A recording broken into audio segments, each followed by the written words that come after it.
Tonight, Israel needs to fight this war if it is to survive. as Israel vows to rid Rafah of Hamas, the humanitarian crisis worsens. Plus, from elementary schools to college campuses, the anti-Israel sentiment sweeping the nation. And with controversy surrounding recent moves by the Boy Scouts. On my honor, I will do my best to serve God and my country, to respect authority. A look at Christian alternatives for kids. All this and more tonight on Faith Nation.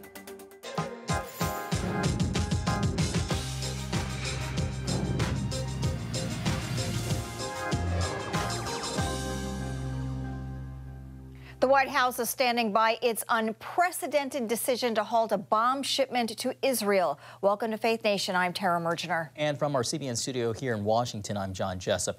That shipment headed for Israel includes around 3,500 bombs. The United States stopped the delivery over fears they could be used in Rafah. Israel is publicly downplaying the move, insisting that its relationship with Washington is strong despite their disagreements. The U.S. opposes a full-scale invasion of Rafah and sees no way to protect the 1 million Palestinians sheltering there. Israel maintains Rafah is needed to win the war. The White House says it will stand by Israel while it assesses the situation on the ground. Our commitment to Israel's security is ironclad. As you have seen from the very beginning, we have flowed billions of dollars of security assistance at very rapid pace into Israel. But we're going to continue to do what's necessary to ensure that Israel has the means to defend itself.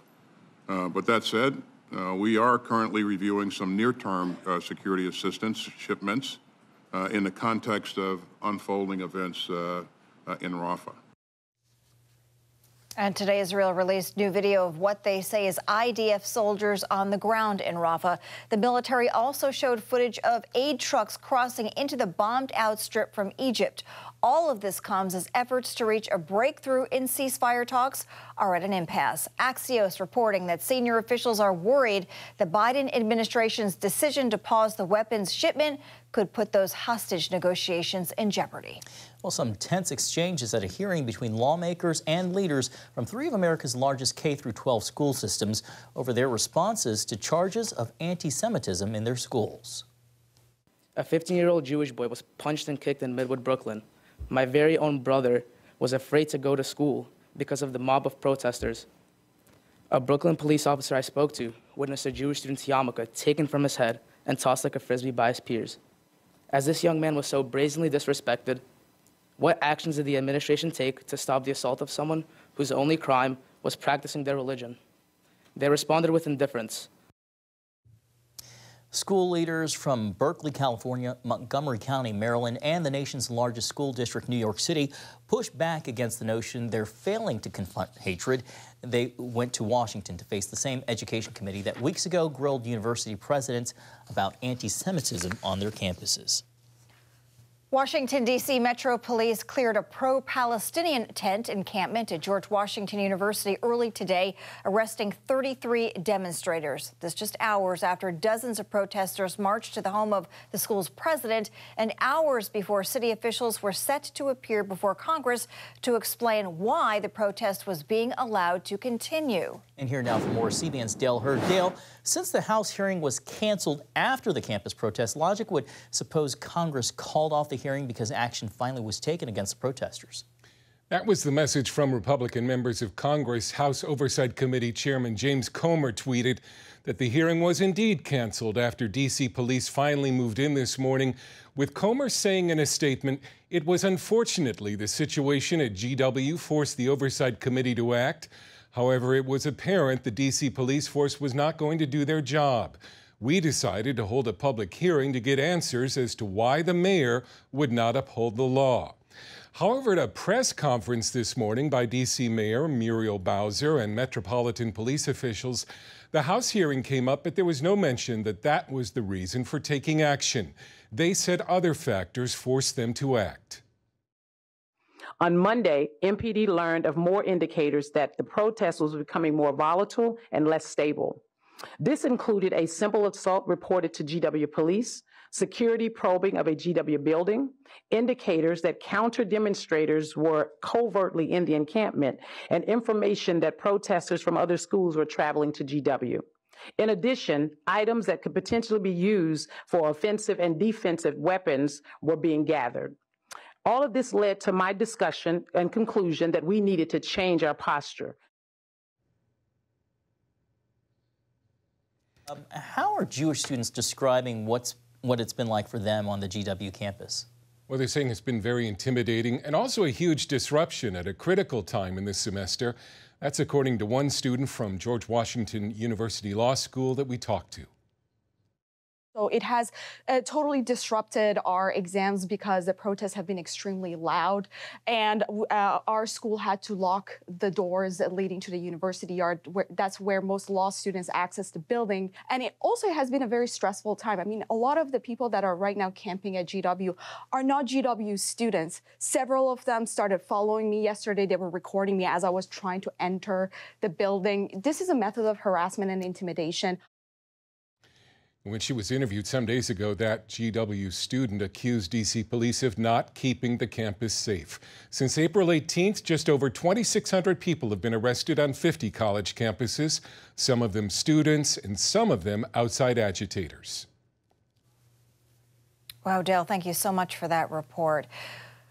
Well, as we watch the campuses struggle through all this chaos of protests over the last few weeks, that is not the case everywhere. That's right. I recently spoke with the president of a Christian college in Indiana about how students there are tackling these issues while remaining united in their faith. Christian College President Michael Lindsay joins us now from Upland Indiana, Taylor University. Dr. Lindsay, thank you so much for joining us. What's been the mood and conversation at Taylor University the last several weeks as the Middle East conflict has really grabbed headlines and consumed a number of campuses? Well, I recognize a lot of higher education has been embroiled in these controversial demonstrations and activities. We've been very encouraged by the response of our students. I find that, we live in a day and age when so many institutions have long abandoned their faith commitments, but at Taylor, we proudly proclaim them. And our community has been united in a sense of concern and regard for what we see happening around the world, but also a common sense of calling to what God might be doing in our midst. And if you come to be on the Taylor campus, you'll be pretty encouraged with what you see. So how do you foster a robust dialogue on controversial topics where students most likely have a range of beliefs and opinions? Well, Taylor is thriving in part because we're seeing such great interest in our faculty caring for and loving on our students. So much of what you have to do is you have to nurture a campus community where we believe there is an absolute truth with a capital T, and you are actively seeking it out across the academic disciplines. So we've been encouraged, experiencing record enrollments, just launched a $500 million fundraising campaign. And part of that is because we're seeing there's record interest in schools like Taylor because folks are seeing that we do things in a different way. We're going in a different direction than most of higher education. I know you're a Princeton graduate, so that means you're keenly aware of what Ivy Leagues offer. In this day and age, though, do you think universities like Taylor with a clear faith commitment look more attractive? No doubt. I was just talking with a student who chose Taylor over Harvard not too long ago. And so we're finding that there is record interest in schools like Taylor because families are looking for a community that shares their values and that also is really committed to the free discussion of important ideas. So much of what's happened in American higher education has made it impossible to have robust discussion about contentious topics, but at places like Taylor, we're willing to grapple with those kind of issues because we are united around a common conviction that all truth is God's truth, and as we engage on the issues, we come to understand God more fully. I was looking at your website earlier, and I see that your motto is living life to the full. How do you see this current unrest playing out, given that Taylor University also saw protests during 1969 against the Vietnam War? How will this change higher education in the country as we know it? I think that we are facing a societal hinge moment for the credibility of higher education. It's no surprise that 2/3 of Americans are now questioning the value of higher education. If I experienced what you're saying on the news of some of these campuses was my reality, I probably would feel the same way.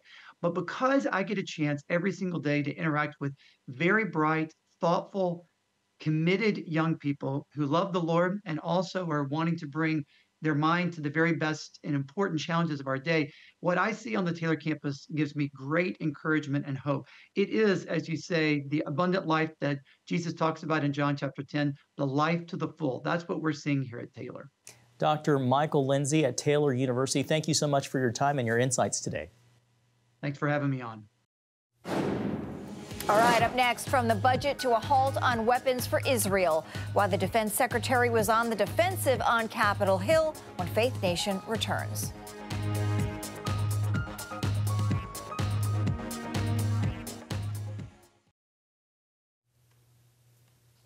Indiana voters sent an unexpected warning to former President Trump in its primary election last night. In a way, a resounding repudiation, showing Nikki Haley won more than 20% of the vote despite ending her campaign 2 months ago.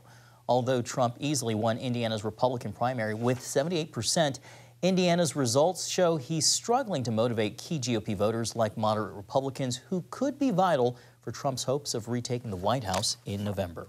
All right, well, let's turn now to the latest battle over TikTok. The popular social media app says it will not sell and is now suing the federal government. TikTok's Chinese parent company, ByteDance, is challenging a law requiring it be sold to another company or be banned in the U.S. Critics believe TikTok is a national security threat due to its ability to influence users.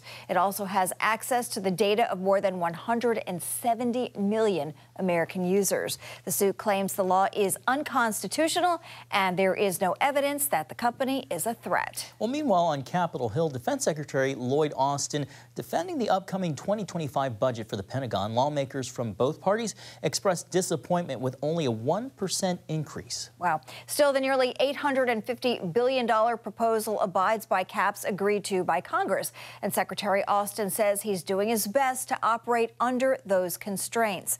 National security correspondent Caitlin Burke is following these developments and joins us now. Caitlin, what sacrifices did Austin say have been made due to these limits set by Congress? Tara, John, Secretary Austin says tough decisions about the future had to be made in order to prioritize near-term readiness and maintain support for troops. We decided not to invest in some modernization that would not deliver results before 2030, and we invested in our people and our families.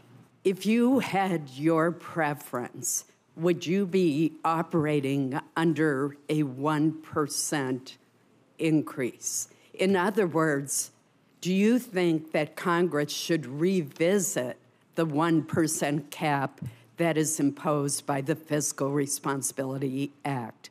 The cap makes it more challenging and forces us to make choices that if we didn't have that cap. Senator Susan Collins pointed out that while the 1% Pentagon increase doesn't even keep up with inflation, China is increasing their defense spending more than 7% from last year. The president's budget request would require us to incur excessive risk without there being any discernible reduction in the threats facing our country. The budget request would result in the smallest Air Force fleet in the service's history. We would have the smallest Army since the start of the all-volunteer force in 1973. Our naval fleet of 290 ships is already smaller than China's fleet of more than 370 ships. Secretary Austin says limiting modernization efforts now means they will need to be prioritized going forward. Meanwhile, Republicans grilled Austin over the U.S. withholding certain munition shipments meant for Israel. What is the status of withholding our weaponry that we voted to send to Israel? We are currently reviewing some near-term security assistance shipments in the context of the unfolding events in Rafah.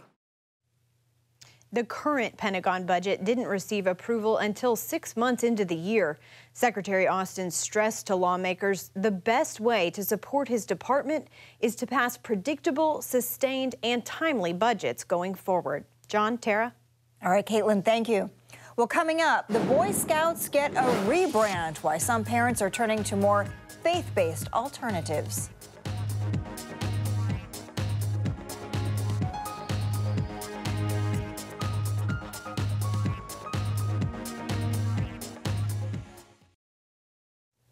Welcome back. After nearly 115 years, an American institution's name change is sparking controversy.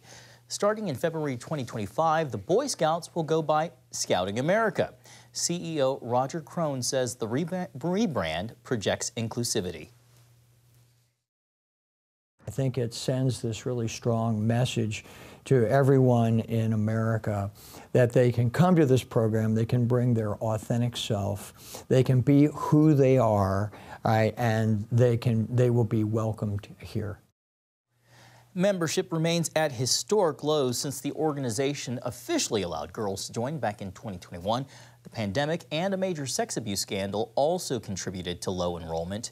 The organization serves more than 1 million children, including 176,000 girls. Well, John, as you just mentioned, memberships for the Boy Scouts and Girl Scouts are plummeting, a noticeable trend in recent years. At the same time, though, alternative organizations for boys and girls led by Christians have seen a huge spike in growth. Here's Mark Martin with a story.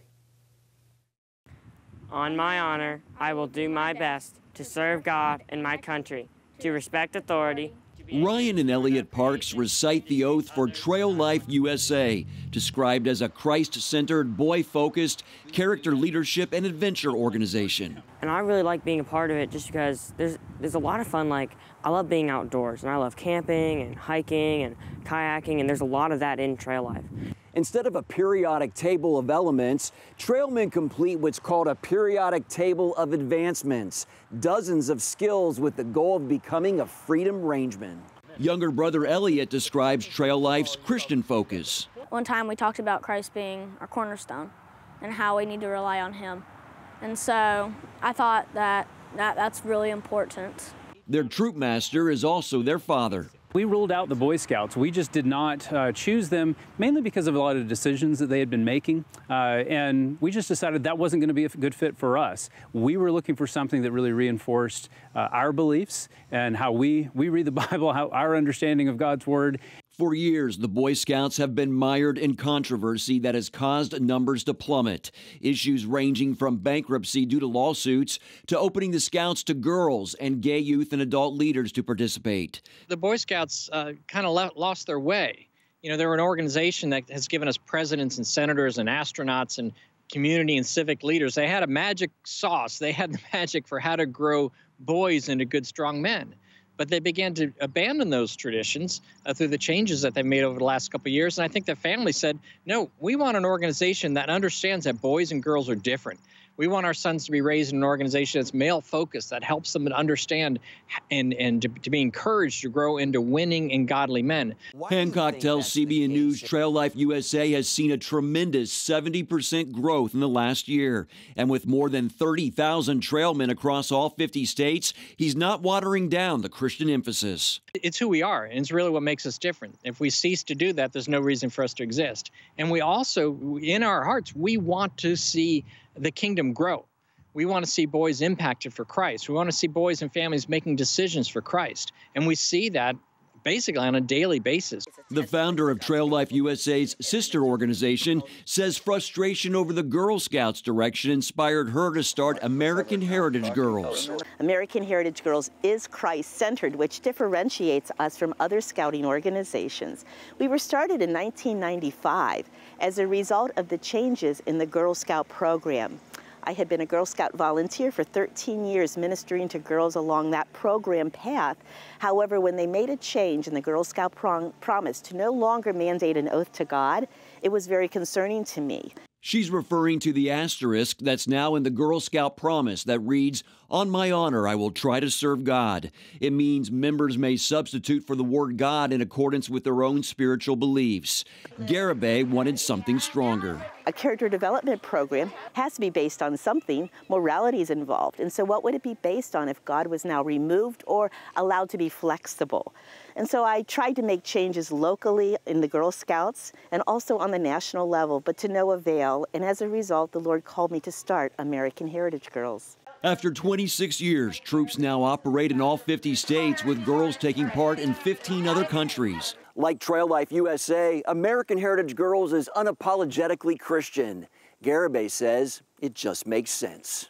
It is very important. We always put God first, you know, and our attitude, integrity, everything about the creed and our oath is centered around God and faith and just putting your trust in Him above all else.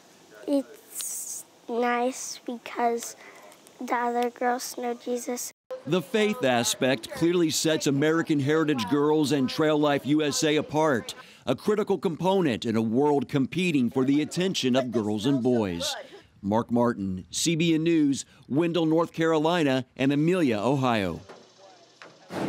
Still ahead, a testament to creativity and teachers in Florida. Next on Faith Nation.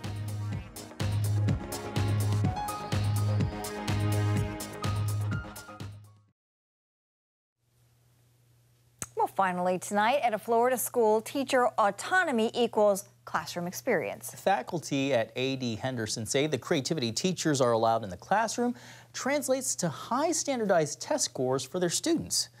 Out of more than 600 students, kindergarten through 8th grade, most score near the top on all of the state's tests. Teachers are encouraged to push their boundaries beyond the scope of their subjects. Now I see I can participate in research. I can be involved at a national level. I can create a new curriculum and study the impacts of it. And to me, that opens up a whole new world of being inspired and kind of reinvigorated to be a teacher. The school says its success can be duplicated anywhere if administrators give more creative license for teachers in the classroom. And I guess proof is in the scoring pudding. Exactly. What a creative idea. Good for them. Thanks for watching.